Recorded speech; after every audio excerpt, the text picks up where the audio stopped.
Welcome to Woo English, where English comes alive.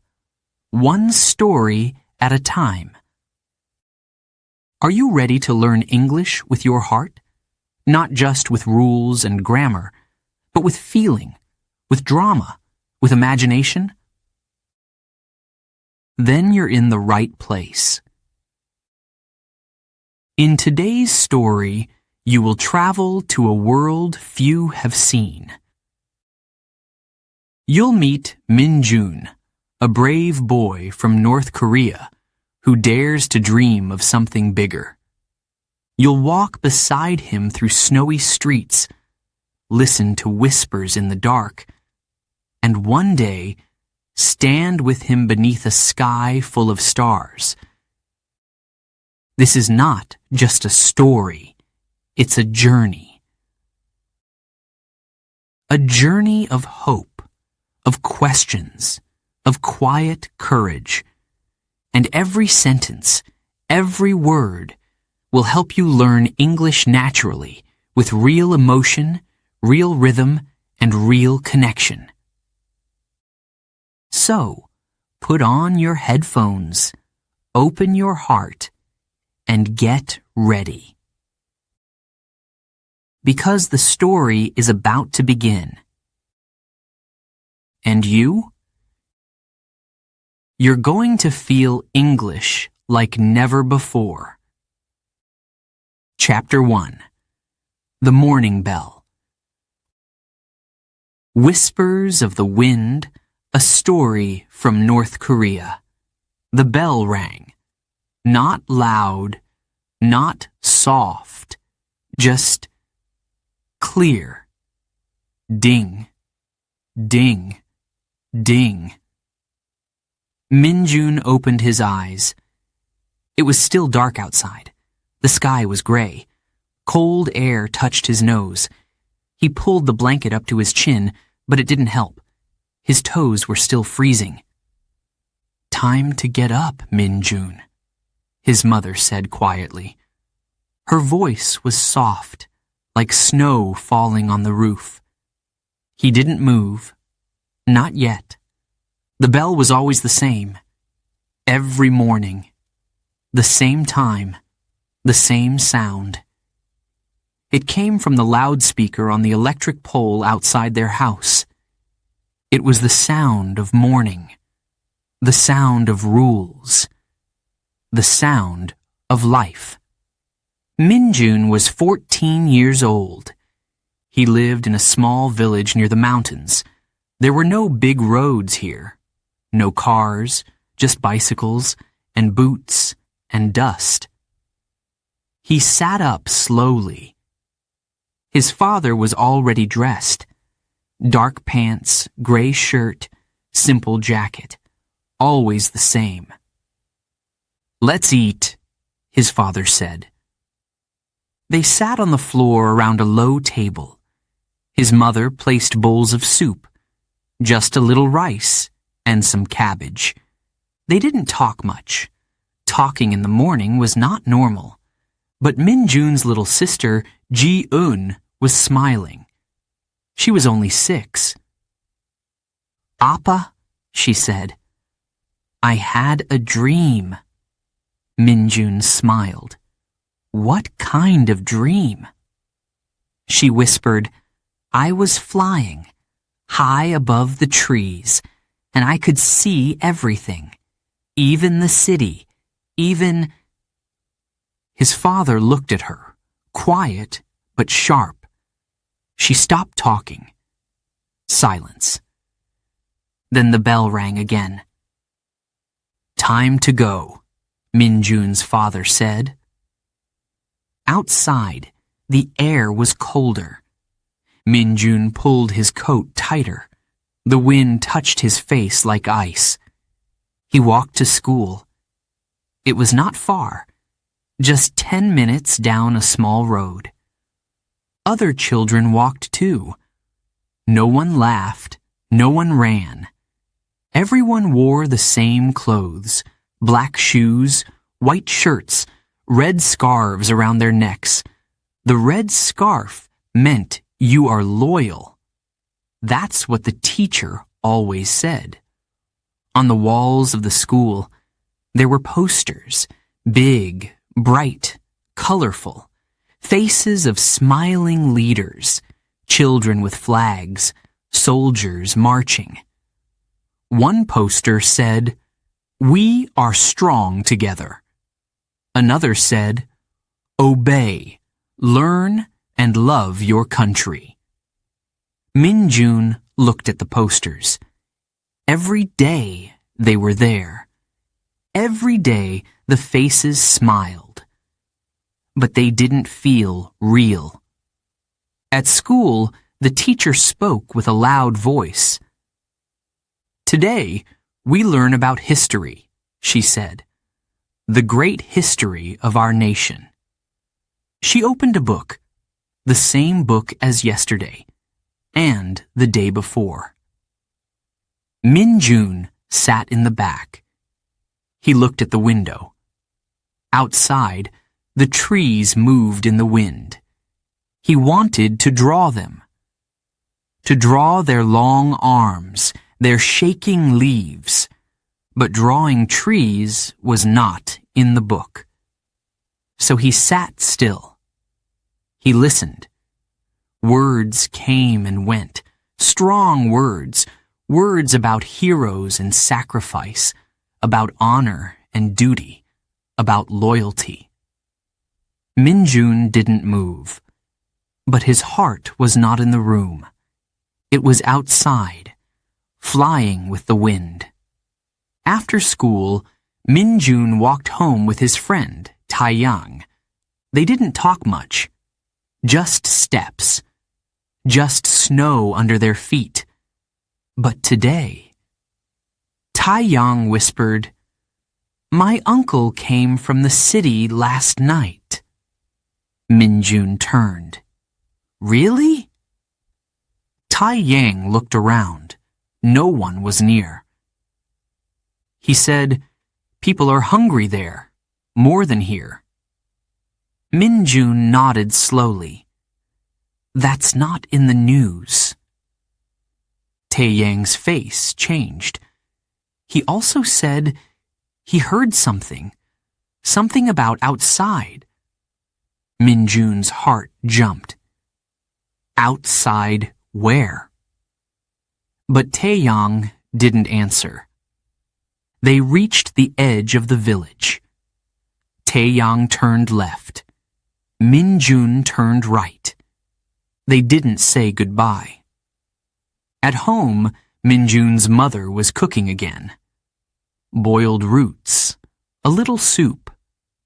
His grandmother sat in the corner, sewing an old jacket. She looked at him and smiled. "You're growing," she said.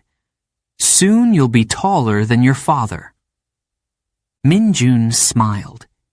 He liked when she talked like that. Later, he helped her bring firewood inside.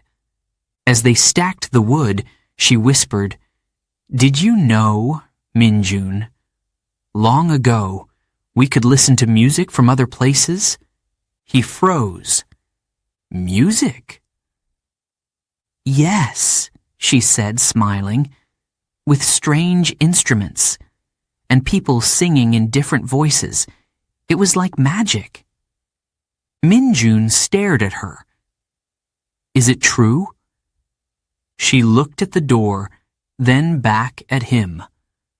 "Some things are true even if we can't say them." That night, Min-jun lay on his mat, eyes open. He listened to the wind. It moved through the village, soft and cold, but alive. He thought of his sister's dream, flying. He thought of the book at school, the posters, the teacher's strong voice, and he thought of his grandmother's quiet words. Something felt different tonight. Like a light, small but warm, was waking up inside him. He closed his eyes, The bell would ring again tomorrow. But something had changed. Inside his chest, a question was growing. And questions are powerful things. Chapter 2. The Wall of Posters. Whispers of the Wind. A story from North Korea. Crunch, crunch, crunch. Min-jun's boots pressed into the snow as he walked. The road to school was quiet, but not silent. The wind whispered through the trees. A dog barked in the distance. And from the loudspeaker on the pole came music. The same marching song. Again and again. Min-jun didn't really listen. He looked ahead, then to the side, then up. The sky was pale, like old paper. His breath made clouds in front of him, small white clouds that disappeared quickly, just like his thoughts. He passed the posters, big, colorful, loud, even though they made no sound. Smiling leaders with strong arms, children raising flags, a soldier holding a gun in one hand and a flower in the other. Min-jun looked at them every day. But today, he stopped. One poster showed a boy, maybe 10 years old, saluting. His smile was wide. His eyes were bright, too bright. The words said, "He studies hard for the love of his country." Min-jun stared at the boy. His face didn't look real. It looked painted, forced, like he was smiling for someone watching. Min-jun felt a strange feeling in his chest, like the smile was watching him back. At school, the bell rang. Everyone stood straight. The teacher walked in, tall, serious, with short black hair and sharp eyes. "Good morning, class," she said. "Good morning, teacher," the students said together. She nodded. "Today, we learn more about the great leader's journey to the mountains." Min-jun opened his book. The pages were clean. The pictures were clear. There was the leader, walking through snow. There was the leader, standing with soldiers. There was the leader, talking to children in bright scarves. The teacher read from the book. Her voice was strong. Every sentence sounded important. He said, she read, "Study with all your heart. Learn with all your power. Your mind belongs to the country." Min-jun's hand tightened around his pencil. He looked at the picture again. The leader's eyes were kind, but too kind. The sky in the picture was blue, too blue. He looked up at the window. Outside, the sky was gray. He stopped listening. His eyes followed a small bird sitting on a tree branch. Its feathers were dark brown, with a little red on its neck. It moved its head left, then right, then flew away. Min-jun watched it disappear into the sky. He sighed, and then, "Min-jun!" His head turned fast. The teacher was staring at him. What did the great leader say when he stood in the snow? The class was quiet. All eyes turned to him. He swallowed. He said we should study with our hearts. The teacher looked at him for a long moment. Then she nodded. Correct, but next time, pay attention. Min-jun bowed his head. Yes, teacher. But inside, something felt wrong. He had answered the question, but the feeling in his heart was not right. After school, he walked slower than usual. Tai Yang caught up to him. Did you get in trouble? He asked. Min-jun shook his head. Not really. They walked past the posters again. One of them showed a rocket, flying high into the sky. The words said, "Our nation rises like fire." Min-jun looked at it, long and hard. Then he said, "Do you think we'll ever go to space?" Tai Yang blinked. What? Space, Min-jun said. The stars, the moon. Tai Yang laughed a little. Why would we go there? Min-jun looked down. I don't know. He wanted to say more. He wanted to ask, do you ever wonder what's outside the posters? Outside the books? Outside this village? But he didn't. Some questions were dangerous. That night, at home, he sat with his grandmother again. She was fixing a torn sleeve. Min-jun stared at the fire. Then he asked, Halmione, do you think other places are different? She stopped sewing. Her hands were still. Why do you ask that, Min-jun? I don't know, he said. I just wonder. She looked into the fire too. Then she whispered, Wondering is not wrong, but you must be careful. Some people do not like questions. He nodded. Then he said, softly, I looked at the posters today. I really looked.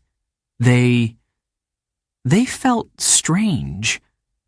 His grandmother smiled.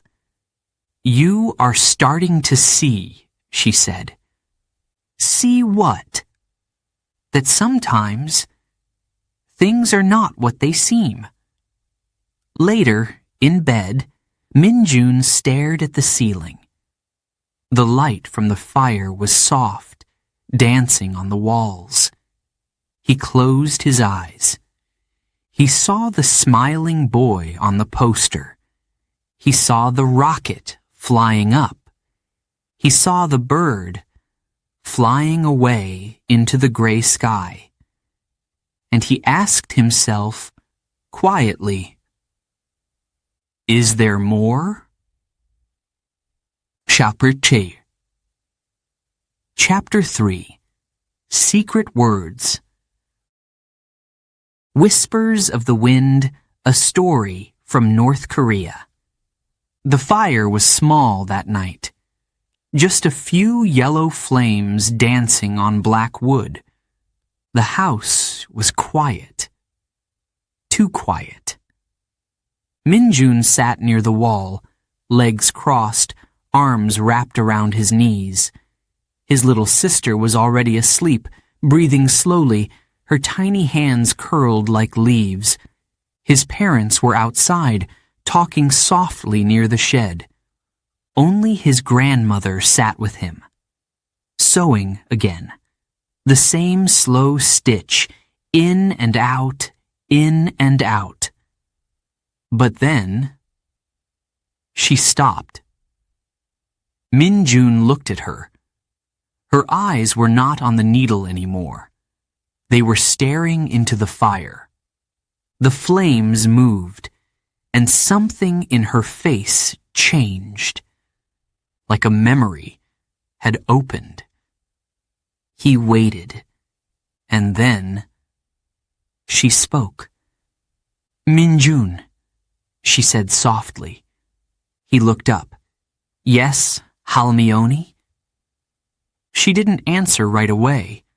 Then, in a whisper, "Do you know what the world looked like before all this?"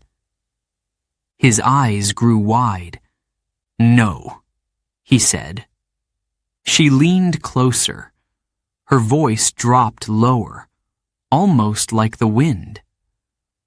"Long ago, we had radios that played songs from far away. We had books, real books, with stories from other lands. People wore blue jeans, danced in the street, ate sweet food from carts. There were lights everywhere at night. So many lights. It looked like the stars had come down to the ground." Min-jun blinked. It sounded like a dream, or a lie. But her voice, her eyes, they were too real. "Really?" he asked. She smiled. A sad smile. "Yes, really." He looked at the door, still closed. Then he whispered, "Where was this?" She looked at him for a long time. Then she said, "Everywhere." Min-jun's heart beat faster. "Even here?" he asked. She nodded. "Once?" He felt like the fire inside him had grown, not in heat, but in light. "But why? Why don't we have it anymore?" His grandmother's face became still. She looked back into the flames, and for a moment, she said nothing. Then she whispered, "Because when people want too much, others get scared. They take away what is not their own. They build walls and fences and rules." Min-jun stared at her. Walls, fences, rules. He knew those things. He lived inside them. But the lights, the music, the books, he said, his voice small. She nodded slowly. "All gone. At least, here." The room felt colder. The shadows on the walls seemed longer. He looked down. And then he asked a question he had never said out loud. "Halmione, do you think there is still a place like that?" She paused. Then, softly, "Yes." Min-jun's heart jumped. He moved closer. "Where?" Her voice dropped to a whisper, barely a breath. "There is a place across the river, a place where children wear what they want, say what they feel, read books from everywhere. There are schools with bright windows and music that plays in the street. There are big buildings, tall ones, and small shops full of colorful things." Min-jun's eyes were wide. His mouth was open, but no words came out. His grandmother touched his hand. "But you must never speak of it. Not to anyone. Not even your friend. Not even your sister." He nodded slowly. But inside, the fire was growing. Outside, a dog barked. Far away, the wind moved the trees. But inside the small house, everything had changed. One story, just one. But it had opened something, like a crack in a wall, a place for light to come in. "Min-jun," his grandmother said again. He turned back to her. "Yes?" She looked at him with eyes full of years. "Questions are heavy. If you carry too many, they will break your back." He nodded. But deep inside, he wanted more. He wanted to know why things had changed, when they changed, who changed them, and how to see the world she spoke of. That night, he couldn't sleep. He lay still, eyes wide, heart full. He pictured the lights in the street, the music in the air, the food on carts. He pictured a world where people smiled not because they had to, but because they wanted to. A world where a poster was not a warning, but a painting. A world where his question did not bring danger, but truth. In the dark, he whispered, "I want to see it."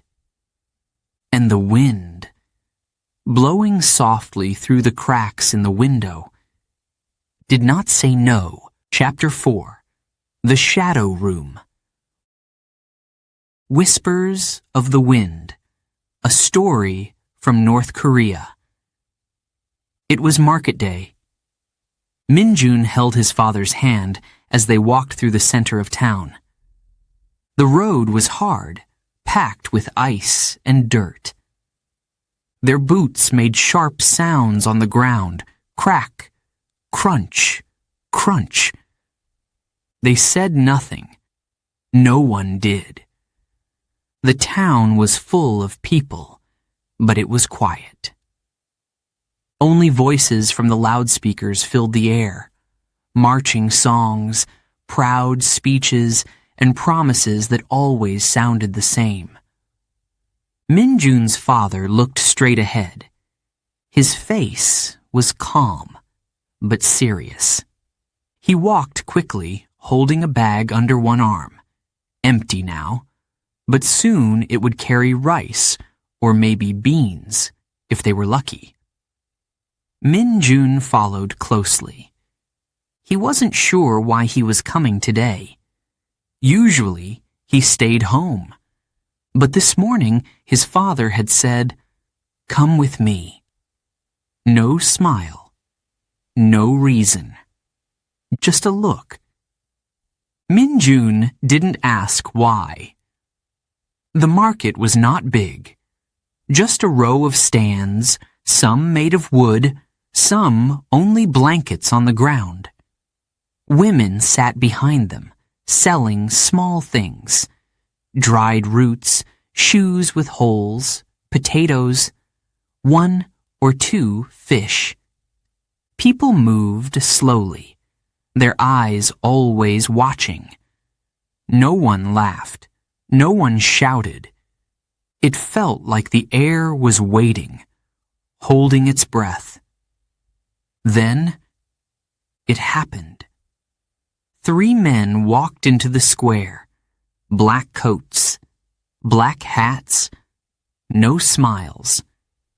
Min-jun saw them from the corner of his eye. He felt his father's hand tighten. "Don't move," his father said quietly. The men did not run. They walked, calm, steady, like wolves in the snow. People stepped aside. Even the sellers stopped talking. And then, the men stopped, in front of a tall man in a gray jacket. He was holding a sack of rice, just standing, just breathing. One of the men pointed. The man in the gray jacket did not speak. He didn't run. He just nodded. And then the black coats took him by the arms. They walked away, with him in the middle. No one followed. No one asked. Not even a whisper. Minjun's heart beat like a drum. His hands were cold. He looked up at his father. But his father's face was a stone. They waited until the black coats disappeared behind a large gray building at the edge of the town. The building had no windows, only one small door. Minjun had passed it before. He never knew what it was for. Now, he did. They called it the House of Questions. But no one ever asked questions there, only answered them. Minjun and his father walked again. No words, no sound. The bag on his father's arm stayed empty. It didn't matter anymore. That night, at home, the silence was heavy, like a blanket made of fear. They sat around the fire. No one spoke of what they saw. Not his mother, not his grandmother, not even Ji-un, who usually asked questions every minute. Tonight, she only played with her fingers. Later, when the others were asleep, Minjun sat up in the dark. He whispered, "Halmeoni?" His grandmother opened her eyes. "Yes, child?" He hesitated. Why did they take him? She didn't speak right away. Then, in a low voice, she said, "Maybe. He asked the wrong thing." Minjun stared at the ceiling. The wood above him seemed darker than usual. He asked, softly, "Will they bring him back?" She shook her head. No one comes back from the shadow room. Minjun couldn't sleep. He remembered the man's face, calm, quiet, not angry, not afraid, just still. He wondered if the man had said something like his grandmother, a story, a truth, a song from the past. He wondered, what if someone had heard? What if someone had listened? What if someone told? In the dark, Minjun's thoughts spun like leaves in a storm. Was his grandmother safe? Was he safe? What if someone had heard her story? What if they had seen them talking? What if, one day, the black coats came again, and this time they pointed at her, or him? He pulled his blanket close. His hands were shaking. His heart felt too big for his chest.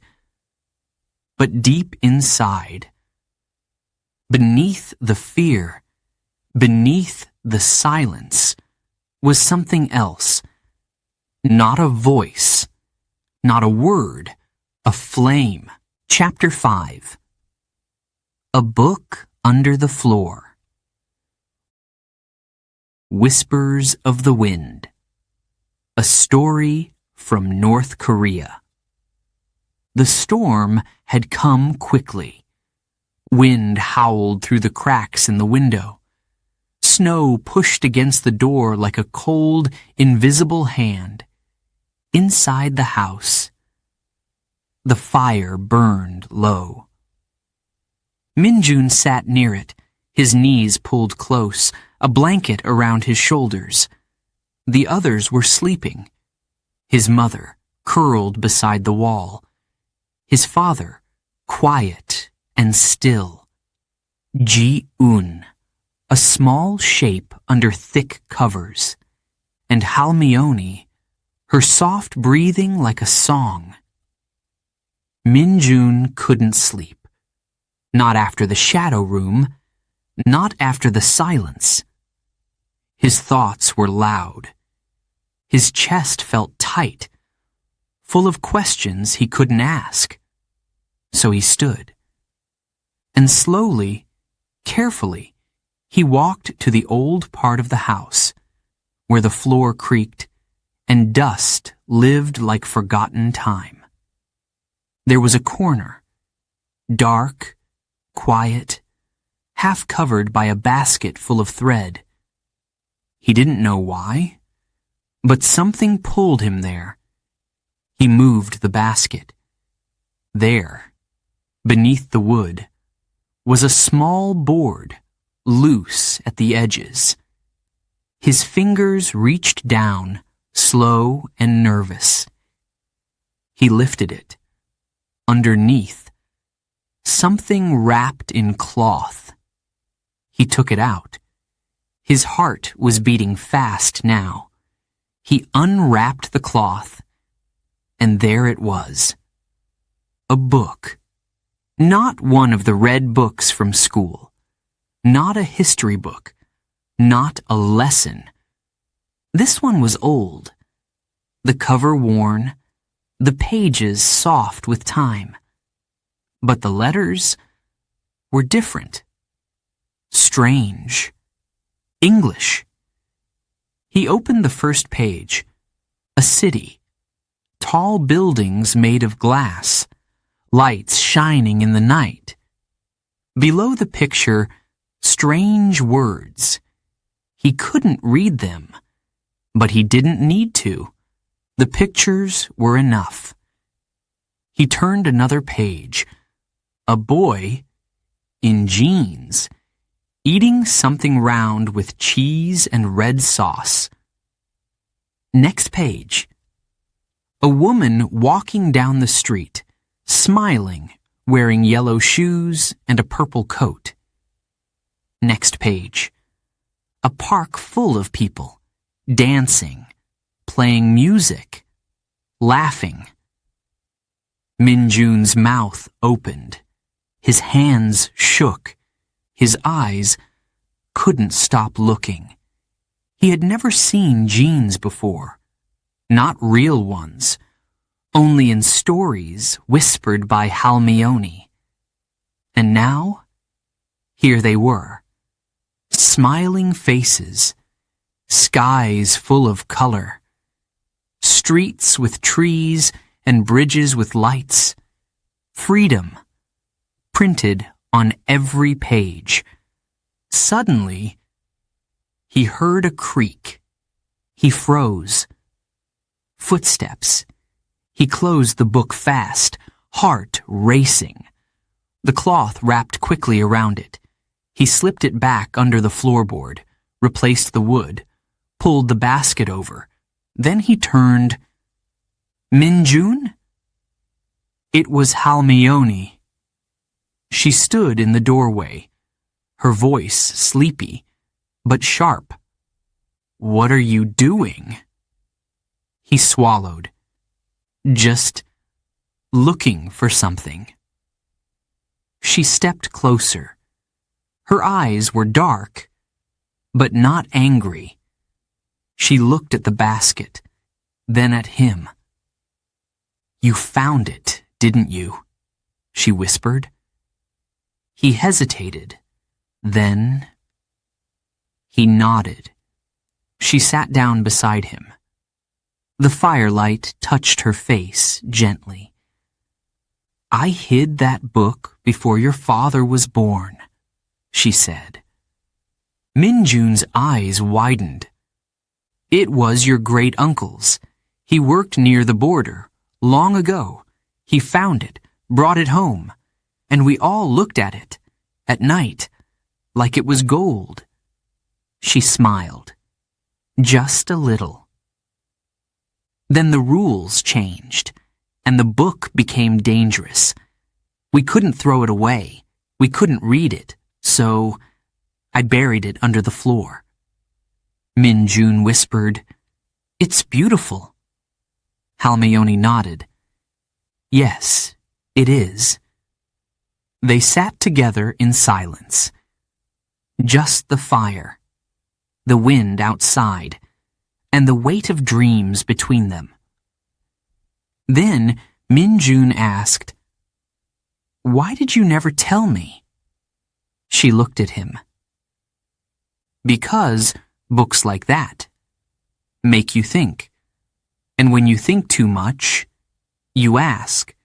And when you ask, someone listens." Her voice became quiet. "And sometimes they don't like what they hear." Min-jun stared at the floor. The book was calling him again. Not with words, with possibility, with wonder, with freedom. "Can I look at it again?" he asked. His grandmother nodded. "But not now. Only when the house sleeps. Only when the wind is loud." He smiled. She touched his face. "You have the fire, Min-jun, just like your uncle, just like me." Then she stood. "Now sleep," she said. "Dream of cities and bridges." And she was gone. That night, Min-jun lay in bed, eyes wide. The firelight flickered across the walls, but in his mind, it wasn't wood burning. It was the city, the lights, the people dancing in the park, the girl in yellow shoes. He saw them all, and inside him, the flame grew brighter. Chapter 6. The River's Song. Whispers of the Wind, a story from North Korea. It was a quiet afternoon. Cold wind, blue sky, no sound but the crunch of Min-jun's boots on dry snow. He had told his mother he was going to collect firewood. It wasn't a lie, but it wasn't the truth either. Because Min-jun was walking to the river. The river was not far. Just beyond the old trees, past the broken fence, near the hills that marked the edge of their world.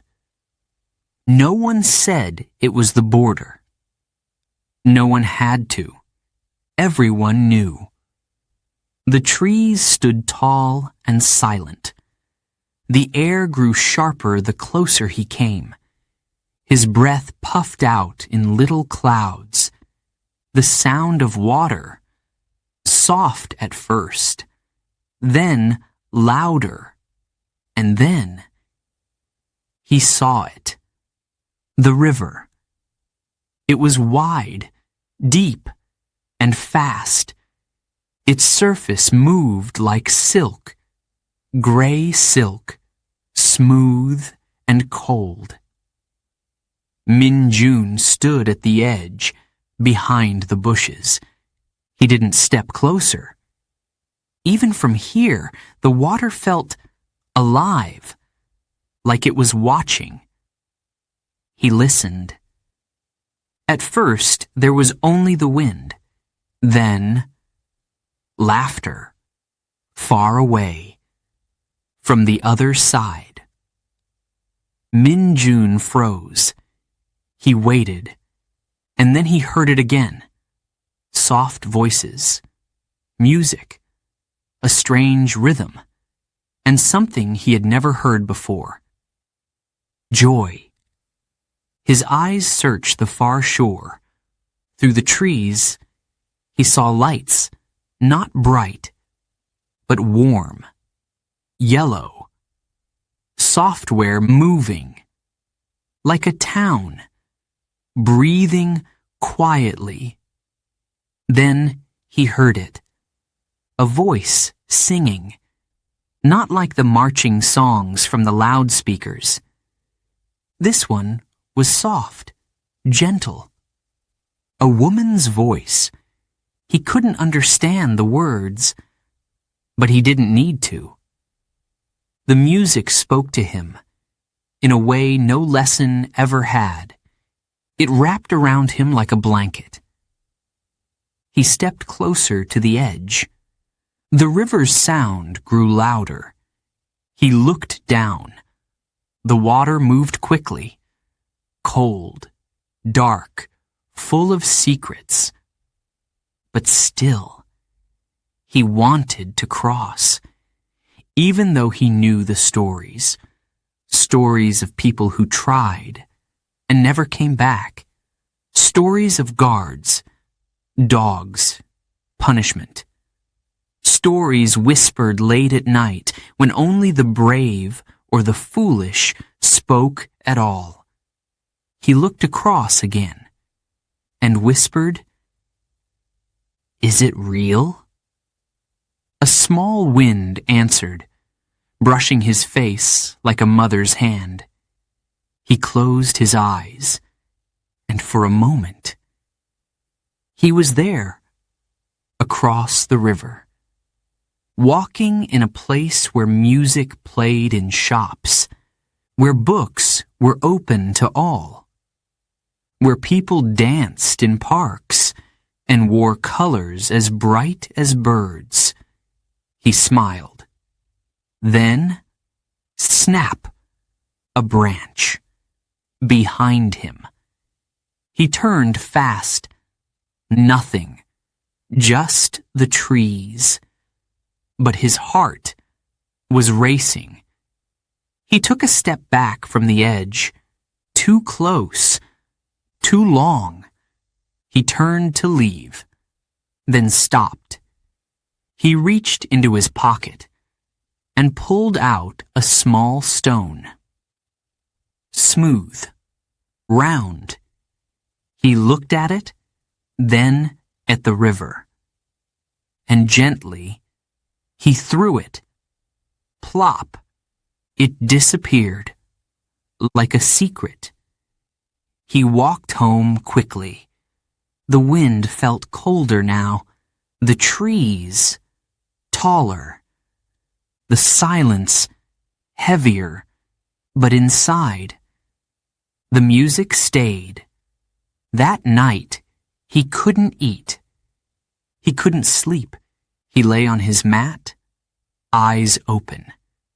He heard the wind, but also the song. He saw the dark ceiling, but also the lights across the water. Min-jun, his grandmother's voice. He sat up. She came and sat beside him. "You went to the river today." He looked down. "I heard them," he whispered. "I know." He looked up at her. "Is it true? Everything you told me?" She nodded. "It's real." He breathed deeply. "Can I ever go?" She didn't answer right away. Then softly, "Maybe, but not now." "Why not?" "Because you're still growing, still learning. The world across the river is beautiful, but it is not easy. You must be strong. Here," she touched his chest, "and here." She touched his head. Min-jun nodded. "But one day?" She smiled. "Yes, one day." He lay back down, closed his eyes, and listened. Not to the wind, but to the song of the river. Still singing, still calling. Chapter 7. Footprints in the Snow. Whispers of the Wind, a story from North Korea. Winter came, hard, cold, sharp like glass. The wind pushed against the house. Snow covered the roads. Even the trees looked tired. But inside Min-jun's chest, something warm had started to grow. Hope. He still went to school, still sat through lessons, still looked at the same posters, the same faces. But now, something had changed. He looked and saw lies. He listened and heard silence. He obeyed, but inside he was moving, quietly, carefully, like a shadow. At night, after the fire died down, he sat with his grandmother. They didn't speak loudly, only whispers, only eyes, only soft words that could disappear if someone got too close. "How?" he asked one night. She didn't look at him, just sewed as always. "There's a path," she said softly, "through the trees, to the river, but it's watched. You must go when the sky is crying." Min-jun frowned. "Crying?" She smiled just a little. "When the snow falls." Snow covers tracks. Snow silences steps. Snow hides the truth. And so they waited, day by day, watching the sky, listening to the wind. Min-jun prepared. He didn't pack much, just a scarf, some dried roots, a small picture of his sister, and the book. He couldn't take all of it, so he tore out 2 pages, the city and the woman in the purple coat. He folded them carefully, tucked them inside his jacket, close to his heart. Then, one morning, the sky turned white. Not just light. White. Clouds so thick the mountains disappeared. And by evening, the snow began to fall. Quiet at first, just a whisper. Then stronger, faster, covering everything. That night, after dinner, his father spoke. "No school tomorrow," he said. "Roads will be closed." His mother nodded. "Stay in. It's dangerous." Ji-eun clapped her hands.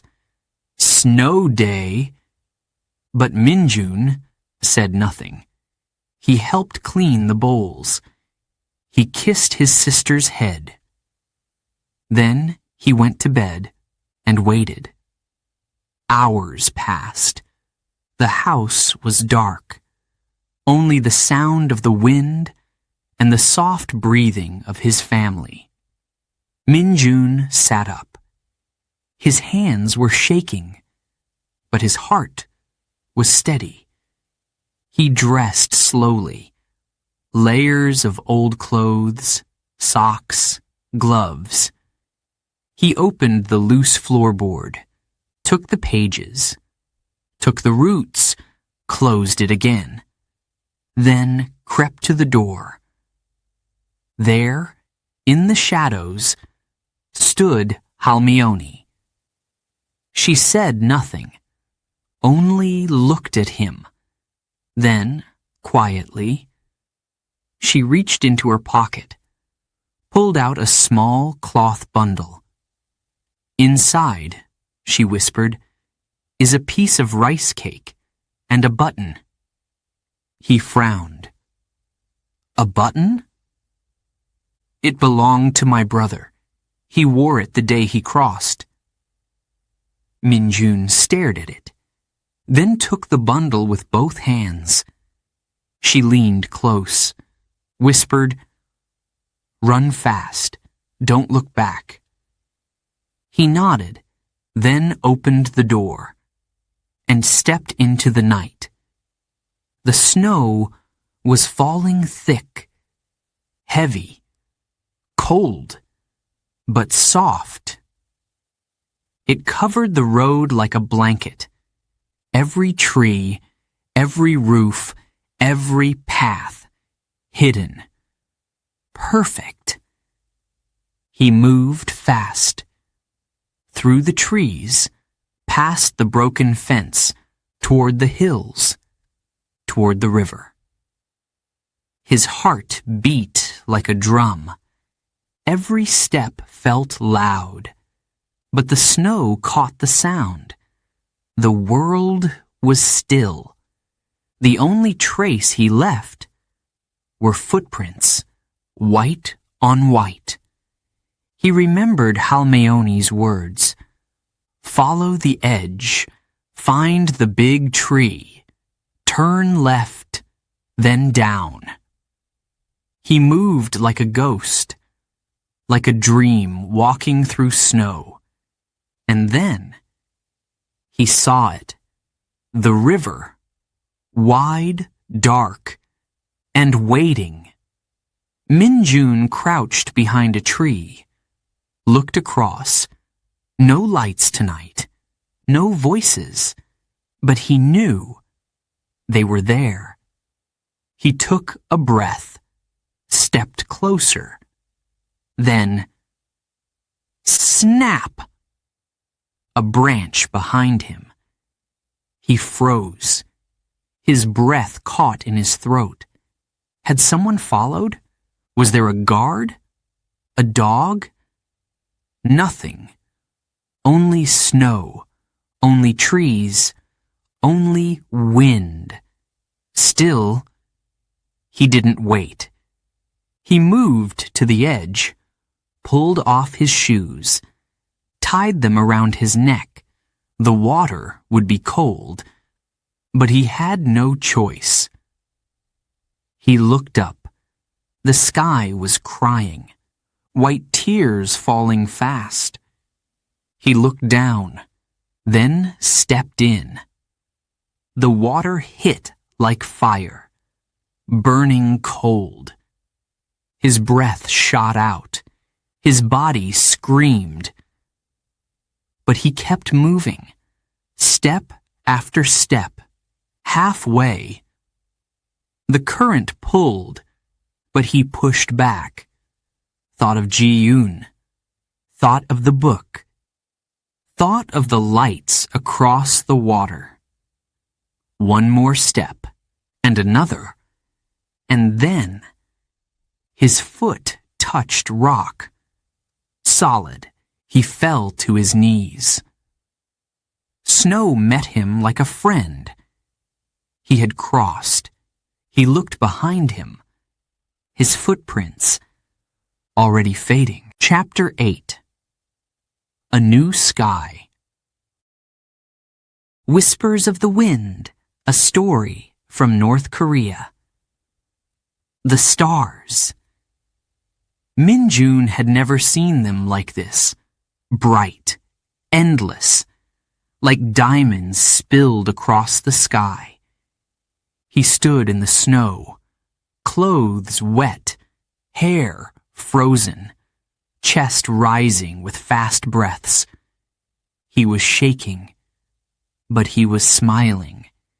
He had made it across the river, into the world of color, into the world of questions, into freedom.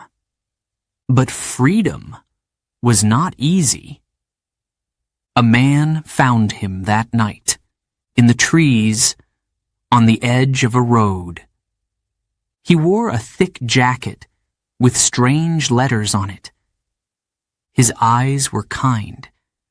His voice was soft, but strange. Min-jun didn't understand his words, but he saw the man's hands, open, empty, safe. Later, in a small room with white walls, warm food was placed before him. Soup, rice, something sweet. Min-jun ate slowly. He looked at everything. The light, the heater, the chair with a soft back. Everything was strange, but nothing felt wrong. The days passed. He was taken to a center, a place for people who had crossed. Other boys were there, girls, some older, some younger. They all had different stories, different reasons, but the same eyes. Eyes that had seen silence. Eyes that now looked for something more. Min-jun began to learn a new language, new customs. How to use a phone, how to ride a bus, how to ask questions without fear. He made mistakes. He got confused. Once, someone touched his shoulder from behind, and he jumped. Another time, a loud noise made him curl up, hands over his ears. But no one laughed. They just waited. They understood. At night, he lay in a real bed. Soft sheets, warm pillow. He held the torn pages close. The city, the woman with the purple coat. They were here, real. And yet, sometimes, when the lights went out, he cried. He missed Ji-eun, her silly smile, her wild dreams. He missed his mother's quiet hands, his father's silent strength. He missed Halmayoni, her voice, her stories, her bravery. One night, he took out the button, held it in his palm. It felt small, but heavy, a reminder of what was lost and what was given. Weeks passed, then months, and one morning, a woman came to speak to him. She said in slow, clear words, "You will start at a new school next week." Min-jun blinked. "A school?" She nodded. "Yes, just like the others." She smiled. "You belong here now." The first day, he wore jeans. Real jeans, the same blue as the picture. He looked at himself in the mirror and laughed. He had never laughed at his own clothes before. At school, he sat near the window. He listened, took notes, raised his hand. No one shouted.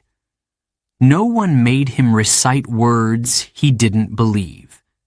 And at lunch, someone asked him a question, not about loyalty, not about leaders, just, "What do you like to draw?"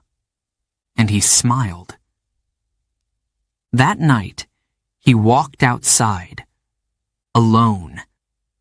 He looked up. The stars were waiting. He had seen them from the river, but now he could really see. No clouds, no walls. Just sky, endless, open. He whispered, "I made it." And in the wind, he heard a voice. Maybe it was memory. Maybe it was Halmione. Or maybe it was just the night. But it said, "Yes, Minjun, you did." And for the first time, he was not afraid.